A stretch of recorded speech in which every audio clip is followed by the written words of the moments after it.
സുഹൃത്തുക്കളെ, നമ്മളിന്ന് തയ്യാറാക്കാൻ പോകുന്നത് ബീഫ് ഉപ്പിലിട്ടതാണ്. അതിനായി ഞാനിന്ന് ഉപയോഗിക്കുന്നത് 1 കിലോ പോത്തിറച്ചിയാണ്. അതിനു വേണ്ട ചേരുവകൾ: പച്ചമുളക് 5 എണ്ണം, നല്ല എരിവുള്ളത് വേണം, വെളുത്തുള്ളി 8 അല്ലി, ഇഞ്ചി ഒരു ചെറിയ കഷ്ണം, ഏലക്ക 5 എണ്ണം, കറുവപ്പട്ട ചെറിയ കഷ്ണം, കറിവേപ്പില ആവശ്യത്തിന്, സവോള 2 എണ്ണം നീളത്തിലരിഞ്ഞത്, ഉപ്പ് പാകത്തിന്. ഞാനിന്നിവിടെ ഉപയോഗിക്കുന്നത് ഇന്ദുപ്പാണ്. കുറച്ച് ഹെൽത്തി ആയിട്ടുള്ള ഉപ്പാണ് ഇന്ദുപ്പ്.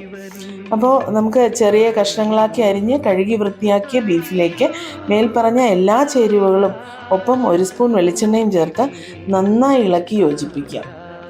ചേരുവകളെല്ലാം നന്നായി ഇറച്ചിയിൽ പിടിക്കുന്നതിനായി 20 മിനിറ്റ് റെസ്റ്റ് ചെയ്യാനായി വെക്കാം. ശേഷം കുക്കറിലേക്കിട്ട് 5 വിസിൽ കേൾക്കുന്നത് വരെ കുക്ക് ചെയ്യാം. ഇപ്പോൾ നന്നായി വെന്ത ബീഫ് ഉപ്പിലിട്ടത് തയ്യാറായി കഴിഞ്ഞു.